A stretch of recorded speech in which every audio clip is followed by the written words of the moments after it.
Salut à tous, Captain Mali encore pour vous. Bienvenue dans une autre escapade. Si vous êtes nouveau, likez, commentez, partagez ou même dislikez. Alors, intro.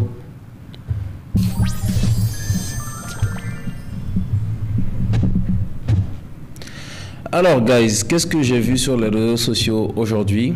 Je suis tombé sur une image qui dit que les gens négligent 10 vues, alors que 10 vues, c'est équivalent à 10 personnes en train de vous écouter simultanément.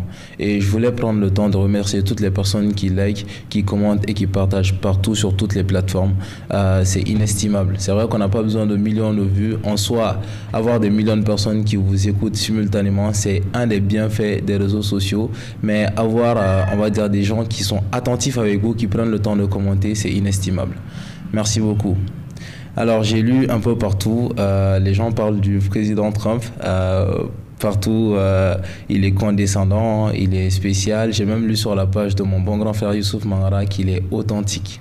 Alors, pour être authentique, il l'est parce que, on va dire qu'on dirait que c'est un président qui n'est pas très très protocolaire.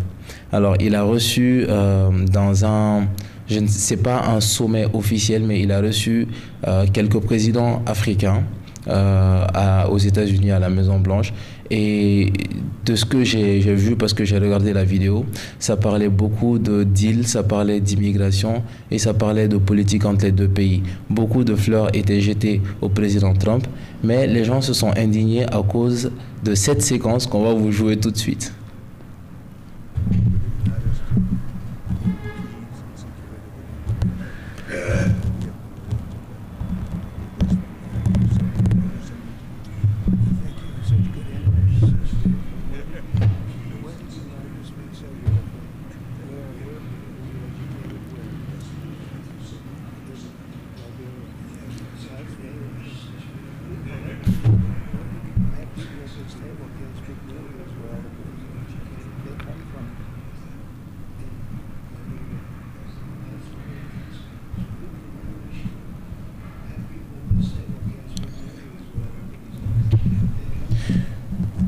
Alors, je vais me retenir de rire parce que les gens se sont beaucoup énervés à cause de ça. Il s'agit du président libérien qui étonnamment parle bien anglais pour notre président Trump.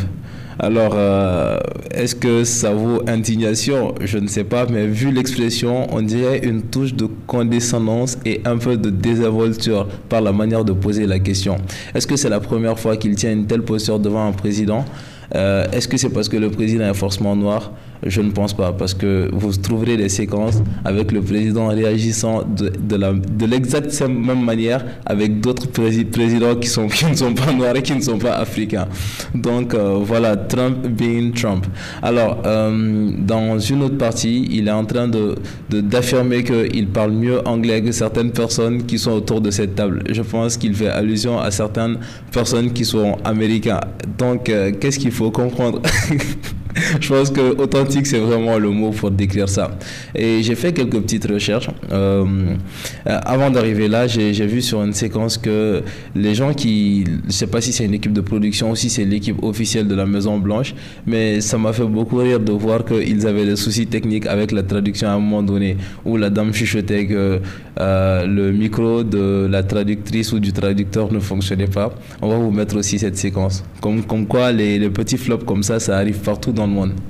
Les gens étaient déjà surpris l'année passée, je pense, si je ne me trompe pas, des gens qui escaladaient la Maison Blanche, des gens plutôt en fait dans ces quinquennats, des gens qui se comportaient comme en Afrique.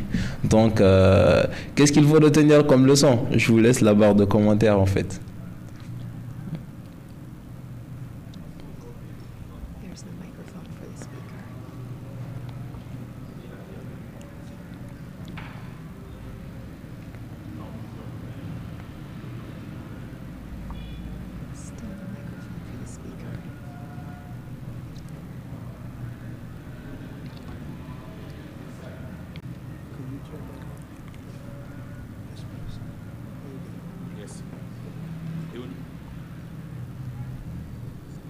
I would like to commend you, Mr. President, Alors, les gars, je le disais tantôt par rapport à la vidéo de Aziz qui disait que en Occident, ou voilà, en Occident, que les apprentis, comment dire, les chauffeurs de bus se conduisaient mieux. Et je disais ici que les gens ne se conduisent pas forcément mieux. On va dire en dehors de l'Afrique, en Europe, aux États-Unis, en Asie. Les gens sont les gens et ils ont leurs limites, ils ont leurs défauts. Et nous avons encore là l'exemple parce que les problèmes techniques ne sont pas censés arriver dans une conférence d'une telle importance. Mais visiblement, c'est le cas. Donc voilà, les gens ont leurs limites.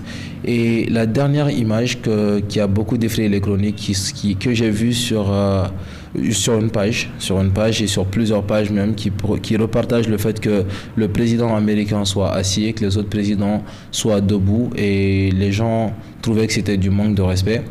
Moi, je ne trouve pas nécessairement que ce soit du manque de respect. Je me dis que dans une négociation, il y a toujours des rapports de force. C'est vrai qu'en termes de diplomatie, je ne suis pas le meilleur, je ne suis pas un exemple. D'ailleurs, vous me dites ce que vous en pensez. Si ça a une valeur autre, on va dire, en termes de diplomatie, si ça veut dire quelque chose de spécifique. Moi, ce que j'ai lu, c'est que dans une négociation, il y a toujours une main supérieure.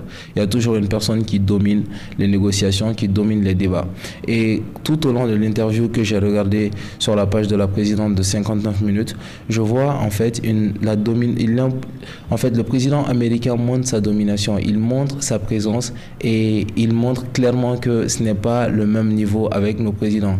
C'est triste, c'est malheureux, mais c'est surtout vrai, c'est la première puissance.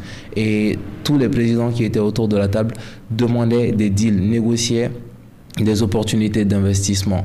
Donc, en ce sens, il y a un ton qui était très paternaliste tout au long du débat, tout au long des échanges. Il y a des petites séquences comme abrégées sur les prochaines interventions qui ont beaucoup blessé. Mais bon, que faut-il faire? La main dominante, c'est la main dominante, elle reste la main dominante. Alors, guys, vous avez la barre de commentaires pour vous exprimer, pour me dire tout ce que vous pensez par rapport à ça. Et on va revenir au rap malien ou au milieu hip-hop malien. Il y a un temps, j'étais avec Samba Jim et H et nous parlions de l'enfant noir, nous parlions de sa carrière. Et moi, je me plaignais du fait que je l'ai invité en podcast et qu'il n'était pas disponible. Et selon H, il n'était pas encore prêt à faire les plateaux TV. Il y avait une DA, une direction artistique qui voulait cela. Et sa communication, je l'ai déploré avec Samba Jim, était un peu trop basé sur SD Wara et sur les autres membres du groupe qui étaient des TikTokers, qui proposaient d'autres types de contenus mais qui n'étaient pas nécessairement des chanteurs. Moi, je pense qu'on l'a mentionné ici que si SD Wara et les autres du groupe là, les autres TikTokers là venaient à changer de direction, que ça se passerait mal pour l'enfant noir. Et moi j'ai bien l'impression que c'est un peu le cas parce que après le feat avec Imra, on a vu une séparation. SD Wara et SD Amar en Russie en train de faire la promotion de Phénoméno, une promotion qui marche étonnamment bien parce que Phénoméno, j'en avais entendu parler, quelqu'un m'avait fait écouter, mais je vois qu'il a percé sur les réseaux en réalité. S'il faisait un concert ou un événement au Mali aujourd'hui, je pense qu'il ne serait pas le plus nul. C'est dû à quoi? C'est dû à toutes les vidéos que SD Wara a fait, que SD Amar a fait. Maintenant, j'ai un peu fouillé les réseaux sociaux. J'ai vu qu'il y avait quelques interviews avec Mamie qu'on va pas mettre dans ce podcast, qui en a parlé vite fait, mais j'ai pas vu d'autres personnes se pencher sur le cas. Mais j'ai aussi vu que c'est comme si ils avaient laissé l'enfant noir orphelin un tout petit peu, parce que là, je le vois avec les frères Si, qui sont pas mal en termes de promotion de contenu musical également. Mais quand je vois les gimmicks que les frères s'y font, les signes avec les yeux, je me dis c'est un peu calqué sur tout ce qui est SD Wara et SD Amar. Donc on espère que tout ça va vite se solver et qu'ils vont trouver un terrain d'entente. Mais le message, c'est qu'en réalité, quand tu es sous le feu des projecteurs et quand tu as un projet en général, il vaudrait mieux que tu sois le cœur de ton projet. Parce que les intérêts peuvent très vite diverger et les gens peuvent changer de direction et ça va résulter de ce que nous voyons maintenant. Les gens ne parlent plus assez de l'enfant noir à mon goût, qu'ils parlent de phénoménaux en termes de drill. Donc également, ça montre la puissance en fait de tout ce qui est TikTok, de tout ce qui est créateur de contenu, qui ne sont pas forcément dans le domaine de la musique, mais qui ont une influence très grande, excusez-moi, sur ce que les gens écoutent ou pas. Je pense que cette séquence, ils vont pas me rater sur TikTok. Alors, la famille, aujourd'hui, c'est ce que j'ai vu. Donc, commentez, likez et partagez un maximum. À une bientôt et à une prochaine à bientôt et à une prochaine fois dans les escapades. Prenez soin de vous.